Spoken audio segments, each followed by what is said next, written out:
tidak ada pembelaan, kami harus kemana? Gitu. Kami harus berjuang kemana? Sementara anak kami sudah tiada, mungkin mereka tidak akan mempermasalahkan gitu kematian mereka. Tetapi kami ini yang masih orang tuanya yang masih hidup ingin mendapatkan hak keadilan. Terkait peristiwa KM 50 sampai ke atas, terdapat 4 orang yang masih hidup dalam penguasaan petugas resmi negara yang kemudian juga ditemukan tewas, maka peristiwa tersebut merupakan bentuk dari peristiwa pelanggaran hak asasi manusia. Komnas HAM merekomendasikan kasus ini harus dilanjutkan ke penegakan hukum. Kita merasa banyak yang masih disimpan oleh Komnas HAM, tidak diberitakan atau di-press conference-kan ke publik. Para pembunuh oknum polisi bejat tadi segera dipublikasikan, ya, ditunjukkan ke publik, ya, bahwa polisi benar-benar sudah akan menegakkan keadilan, ya, siapapun yang melakukan kezaliman itu.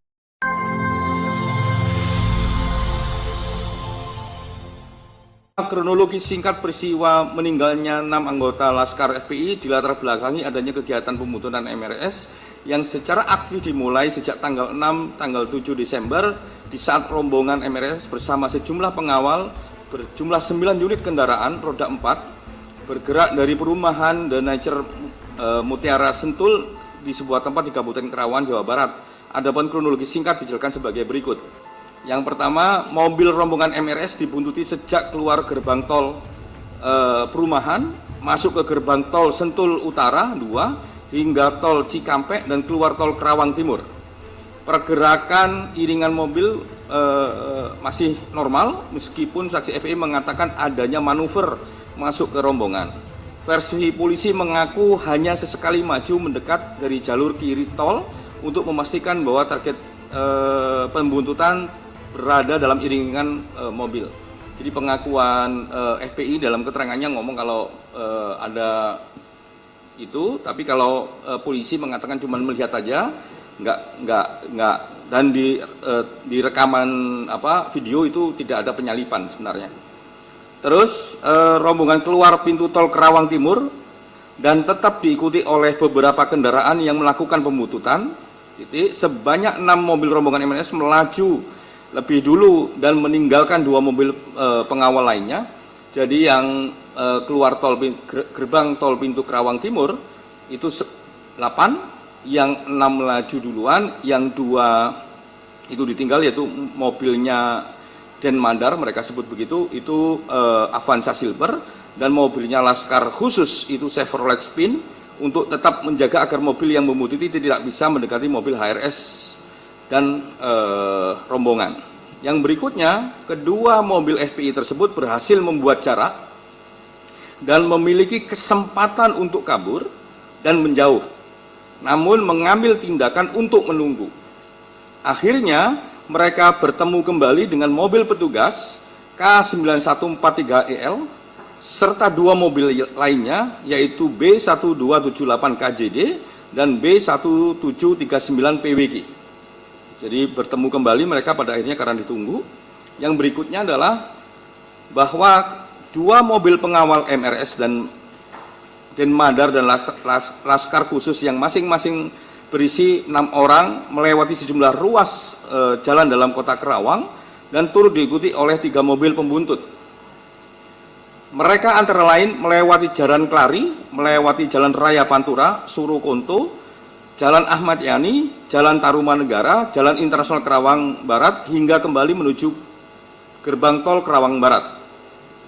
Berikutnya, bahwa didapat fakta telah terjadi kejar mengejar, saling serempet dan saling seruduk, serta berujung saling serang dan kontak tembak antara mobil Laskar khusus FPI dengan petugas, terutama sepanjang Jalan Internasional Karawang Barat, diduga hingga sampai KM 49 dan berakhir di KM 50 tol Jakarta Cikampek.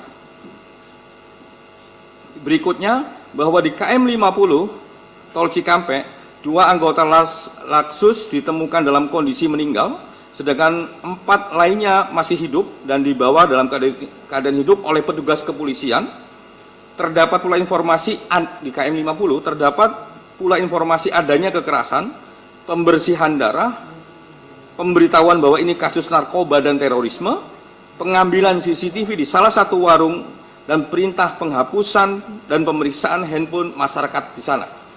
Jadi ini yang juga terakhir kami dapatkan. Awalnya kami sudah dapat duluan bahwa ada CCTV yang diambil dari warung, dan ini kami konfirmasi di terakhir kami melakukan pemeriksaan terhadap kepolisian dan diakui itu diambil. Kami tanyakan lagi apakah ini diambil secara ilegal ataukah secara legal. Mereka jawab diambil secara legal. Sehingga nanti kita tunggu kalau ini menjadi pembuktian di proses pengadilan.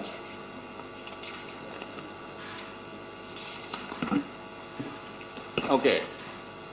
Berikutnya adalah petugas mengaku mengamankan sejumlah barang bukti berupa 2 buah senjata rakitan jenis revolver gagang coklat dan putih, sebilah samurai, sebilah pedang, celurit, dan sebuah tongkat kayu runcing.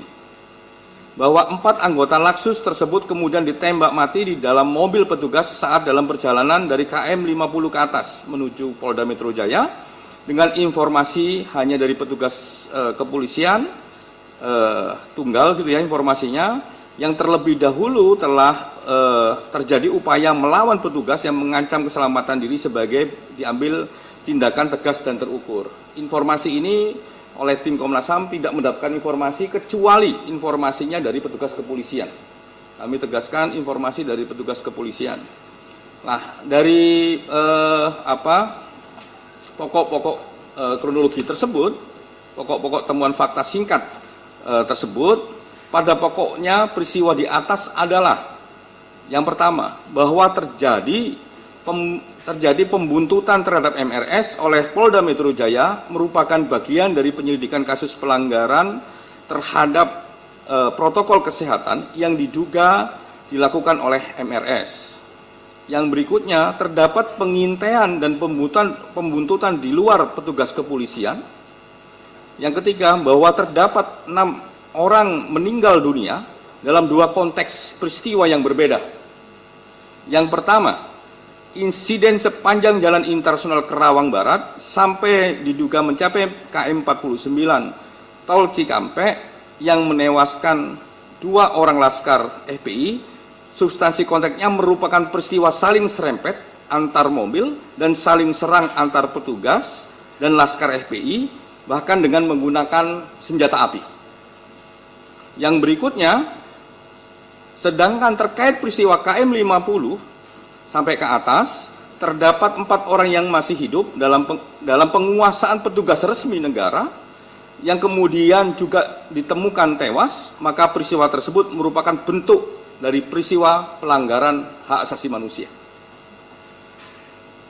Ini catatannya, penembakan sekaligus terhadap 4 orang dalam satu waktu tanpa ada upaya lain yang dilakukan untuk menghindari semakin banyaknya jatuh korban jiwa, mengindikasikan adanya tindakan unlawful killing terhadap 4 orang anggota Laskar FPI.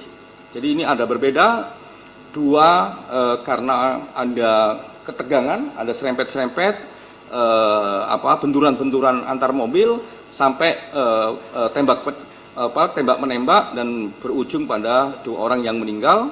Kalau yang 4 ya di dalam penguasaan petugas resmi negara yang pada akhirnya meninggal. Yang 4 ini kita sebut sebagai peristiwa pelanggaran hak asasi manusia. Rekomendasinya, berdasarkan kesimpulan yang telah dirumuskan, tim penyidik Komnas HAM merekomendasikan beberapa hal sebagai berikut. Yang pertama, peristiwa tewasnya 4 orang anggota Laskar FPI merupakan kategori dari pelanggaran HAM. Oleh karenanya, Komnas HAM merekomendasikan kasus ini harus dilanjutkan ke penegakan hukum dengan mekanisme pengadilan pidana guna mendapatkan kebenaran material lebih lengkap dan menegakkan keadilan. Jadi ini tidak boleh hanya dilakukan dengan internal, tapi harus dengan penegakan hukum dengan mekanisme pengadilan pidana. Yang berikutnya, mendalami dan melakukan penegakan hukum terhadap orang-orang yang terdapat dalam 2 mobil Avanza hitam B 1278 PWK dan Avanza Silver B1278 KGD. Oh, ini salah nih. Sorry ini. Yang Avanza hitam itu 1759 PWK dan Avanza Silver B1278 KGD. Ini typo ya. Yang berikutnya adalah mengusut lebih lanjut kepemilikan senjata api yang diduga digunakan oleh Laskar FPI. Yang keempat, meminta proses penegakan hukum akuntabel, objektif, transparan sesuai dengan standar hak asasi manusia. Nah, demikian laporan dari tim. Terima kasih. Bagi seorang ibu, kehilangan seorang anak itu adalah memutuskan kebahagiaan dalam hidupnya. Separuh jiwanya itu hilang, bagaikan raga tak bernyawa. Melihat beberapa teman kami yang sudah takziah ke keluarga mereka, sungguh sangat menyakitkan hati kami ini. Dengar berita dari media sosial setiap hari, dari audio bagaimana mereka dalam kejaran pada malam itu, kemudian bagaimana mereka ketakutannya, terus di-share ke seluruh media sosial yang ada, dan kami dengarkan itu bagi kami sebagai seorang ibu begitu sangat menyakitkan gitu. Apalagi kami mendatangi keluarganya, kita takziah, mereka adalah orang-orang yang hidup di tengah kota besar, yang mereka itu di tengah hedonis kota besar, mereka adalah kaum marginal gitu, yang hidupnya di bawah garis kemiskinan gitu. Mereka itu di antara anak-anak usia muda pada saat itu mereka jadi narkoba, minuman keras, ada juga yang kulir narkoba gitu ya. Sementara anak mereka ingin menjadi baik gitu ya, bergabung untuk menjaga ulama dengan tekad yang baik bahwa mereka ingin menjaga ulama dengan menjadi laskar khusus pengawal ulama. Itu bukan anak yang sembarangan gitu. Mereka bisa menghindari pergaulan yang begitu bebas di kota besar. Justru mereka menjadi laskar khusus pengawal ulama dengan target yang setiap bulan itu harus hatam Quran, kemudian mereka minimal 5 juz hafal Quran untuk menjelaskan laskar khusus pengawal ulama itu. Dan ibu-ibu yang kami datangi gitu, mereka semua sangat terpukul dengan kematian anaknya yang sangat sadis dan tragis gitu. Bagi mereka mengatakan kalau mau ditembak sudah satu saja jantungnya, jangan sampai ada beberapa peluru. Kemudian mukanya hancur, badannya kena air keras, kemaluannya juga melepuh gitu, kuku-kukunya juga dipasang gitu. Dengan kondisi seperti ini, biarlah kami seorang ibu yang merasakan penderitaan itu, tidak usah anak kami gitu. Nah, sebulan kemarin sudah berjalan, masih kami datangi keluarganya untuk memberikan kekuatan. Tapi apa yang mereka rasakan? Kok tidak ada pembelaan? Kami harus kemana? Gitu. Kami harus berjuang kemana? Sementara anak kami sudah tiada, mungkin mereka tidak akan mempermasalahkan gitu kematian mereka. Tetapi kami ini yang masih orang tuanya yang masih hidup ingin mendapatkan hak keadilan gitu. Bagaimana anak kami diperlakukan seperti itu, tetapi ada balasan atau misalnya ada hukum yang bertindak kepada pelaku kesadisan tersebut gitu, tidak didiamkan begitu saja. Untuk itu kami jadi tidak bisa menahan emosi nih Pak ya, tapi kami terus rasanya saya sebagai seorang ibu tadi Pak, kehilangan anak itu memutuskan kebahagiaan bagi kami sebagai seorang ibu. Kami ingin datang ke sini, ingin menyuarakan, ingin mencurahkan hati kami sebagai seorang ibu, di mana keadilan itu untuk anak-anak kami, gitu ya. Mungkin ini terjadi bagi orang lain, gitu ya. Bagaimana kalau seandainya yang terjadi kepada anak-anak itu adalah anak-anak kita, mungkin anak-anak bapak, bagaimana gitu? Terus bersuara kemana? Ungkapkan keadilan. Bukankah Presiden juga mengatakan negara kita ini negara hukum, maka harus tegakkan hukum di negara kita. Ikuti saja prosesnya sesuai hukum. Itu kan yang disampaikan. Nah, untuk itu kami sebagai seorang ibu mewakili hati nurani ibu yang meninggal anaknya dengan secara sadis, kalau kondisi bekas tragis, sampai kami mendengarkan berita tiap hari itu ikut merasakan seperti itu. Anak kami tidak bisa makan, setiap melihat berita nangis lagi, sedih lagi, ada lagi besok beritanya, terus seperti itu, hilang nafsu makan gitu. Padahal dia bukan siapa-siapa saya, tetapi saya sebagai seorang ibu merasakan sampai saat ini penderitaan ibu ini jangan sampai dibiarkan orang yang sudah menyiksa. Kalau dari negara hukum, tegakkanlah keadilan untuk anak kami. Jadi kami datang ke sini sebagai aliansi kemanusiaan Pomerania mengajak atau mengadukan isi hati kami kepada anggota dewan yang terhormat pada saat ini untuk kami diterima kemudian oleh fraksi yang lainnya. Ingin mengungkapkan juga itu bagaimana ingin dirasakan keadilan bagi kami sebagai seorang ibu. Untuk itu terimalah kami dan support kami dan bantu kami untuk menegakkan hukum ini. Kalau kita lihat sebenarnya kesimpulan yang paling utama dari Komnas HAM adalah mengatakan bahwa 4 orang itu mati ya, dan itu merupakan pelanggaran hak asasi manusia. Sebuah logika ya, sebuah logika yang jelas-jelas bahwa begini, bahwa 4 orang itu berada dalam penguasaan petugas sepenuhnya dan harusnya petugas profesional untuk menghandle mereka, memastikan bahwa mereka akan mendapatkan perlakuan yang adil. Dan kesalahan mereka sebenarnya adalah kesalahan yang juga debatable ya, questionable. Kenapa? Karena ada proses pembuntutan oleh petugas dan Laskar FPI itu apakah tahu atau tidak bahwa itu petugas, dan mereka berusaha mengalihkan perhatian agar tidak mendekat ke mobil Habib Rizik. Dan juga menjadi perhatian kita kenapa harus mendekat ke mobil Habib Rizik misalnya. Jadi ini kan keanehannya di situ. Keanehannya adalah kalau membuntuti, kenapa harus memasuki atau mendekati mobil? Dari jarak jauh pun tidak apa-apa. Lalu kebutuhan untuk membuntuti itu sendiri kan still questionable. Masih pertanyaan, buat apa? Kalau misalnya dalam proses penyelidikan kasus kerumunan, itu kan bukan kasus besar. Ancaman hukumannya pun cuma 1 tahun ya, bukan kasus besar ya.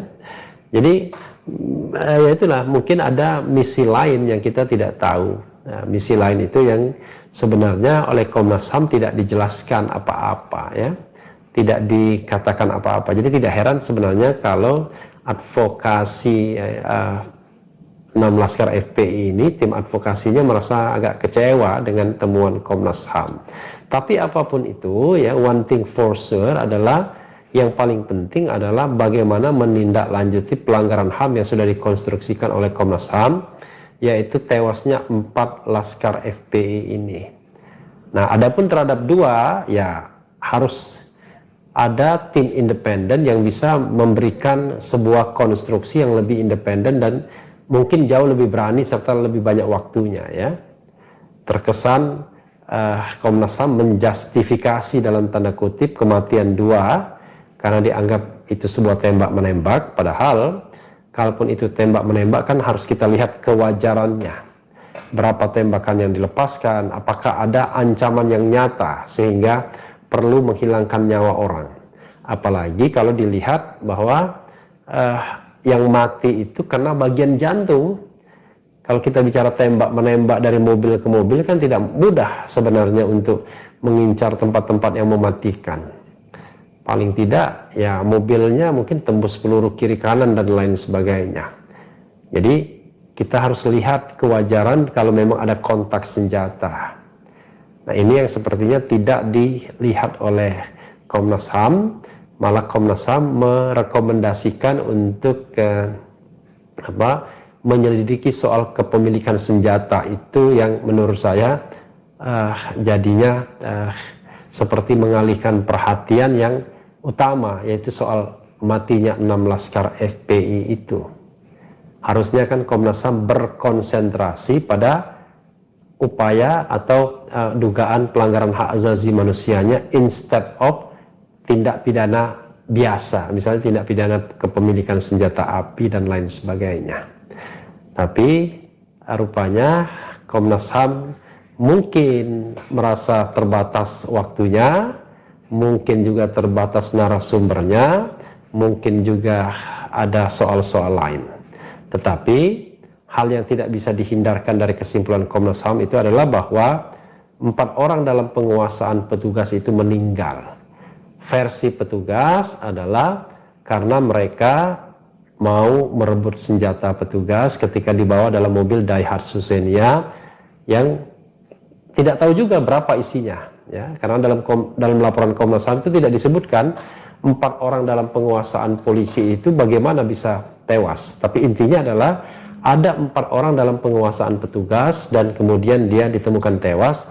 Itu sendiri merupakan pelanggaran HAM, ya. Jadi logika itu logika yang umum yang bisa dipakai. Karena sepenuhnya berada dalam pengawasan, dalam penguasaan petugas, dan kemudian mereka yang sepenuhnya berada di bawah penguasaan petugas itu ditemukan tewas. Nah, inilah yang konstruksi yang paling nyata sebenarnya. Tapi puzzle-puzzle lainnya tidak banyak tersambung sepertinya, ya. Atau jangan-jangan Komnas HAM ingin ngomong lebih serius kepada Presiden, backdoor, ya, untuk mengungkapkan ini. Saya yakin Sobat Era sekalian, sesungguhnya banyak informasi yang diperoleh oleh Komnas HAM, tetapi dalam kesempatan ini tidak mungkin menyatakannya atau mengatakannya di publik. Jadi yang paling bisa dikatakan dinyatakan itu adalah tadi 4 orang dalam penguasaan petugas dan meninggal atau tewas, padahal harusnya petugas bisa membawa mereka dalam keadaan hidup. Itu saja. Mudah-mudahan ketika backdoor itu Komnas HAM betul-betul memaparkan soal ini. Tapi masalahnya adalah kalau Presiden Jokowi misalnya tidak mau menerima Komnas HAM, hanya meminta laporan resminya saja, kan agak sulit jadinya. Atau kalau misalnya kemudian Presiden Jokowi mengembalikan lagi kepada penegak hukum, karena penegak hukumlah yang bisa melaksanakannya juga akan sulit. Kecuali kalau Komnas HAM sendiri yang melaunching dugaan adanya pelanggaran hak asasi manusia, lalu mereka melakukan investigasi atau penyelidikan yang sifatnya pro justisia. Sayangnya rupanya Komnas HAM tidak sampai ke tahap atau ke taraf itu. Komnas HAM tidak melakukan penyelidikan yang pro justisia untuk menggunakan instrumen pengadilan HAM dalam menguak masalah ini. Jadi Sobat Era sekalian, rasanya jalan keadilan masih terjal dan panjang, ya, bagi 6 laskar FPI tersebut. Tetapi bagaimanapun kita hargai temuan Komnas HAM, dan pihak kepolisian juga sudah membuat tim untuk mengusut lebih lanjut kasus ini, dan mudah-mudahan tidak hanya berhenti pada pelaku di lapangan, dan juga kita tidak tahu sesungguhnya siapa saja tim yang bertugas hari itu atau dini hari itu. Yang paling penting adalah kalau memang ada struktur yang terlibat, struktur tersebut yang harusnya bisa dibongkar, karena ini adalah tragedi kemanusiaan. Sekali lagi tragedi kemanusiaan, dan kita merasa banyak yang masih disimpan oleh Komnas HAM, tidak diberitakan atau di press conference-kan ke publik. Pak Kapolda Metro Jaya, ya, sangat bijak kalau segera mengadakan jumpa pers, ya, yang isinya apakah ada keterlibatan Pak Kapolda, ya, langsung atau tidak langsung, secara jujur, jantan, tegas, berani, dan semeyakinkan mungkin. Ya. Mengapa? Ini untuk menghilangkan keraguan masyarakat luas, karena umumnya masyarakat berpendapat, beranikah polisi bawahan, yakni oknum polisi yang membantai dan membunuh 6 laskar FPI itu, ya, beranikah mereka kiranya berbuat sebengis itu, ya, segawat itu, ya, tanpa diketahui paling tidak oleh atasannya. Setahu saya yang namanya polisi dan TNI itu amat sangat takut, amat sangat tunduk, ya taat kepada atasan. Jadi logika sederhana mengatakan, ya siapakah yang memberikan arahan atau instruksi langsung atau tidak langsung, sehingga oknum polisi berbaju preman itu sangat tega melenyapkan nyawa anak bangsa secara extrajudicial killing tadi. Jadi kalau saya boleh menganjurkan, Pak Fadil Imran segera tangkap oknum polisi bejat itu, ya, yang telah membantai dan membunuh 6 laskar FPI yang tidak berdosa.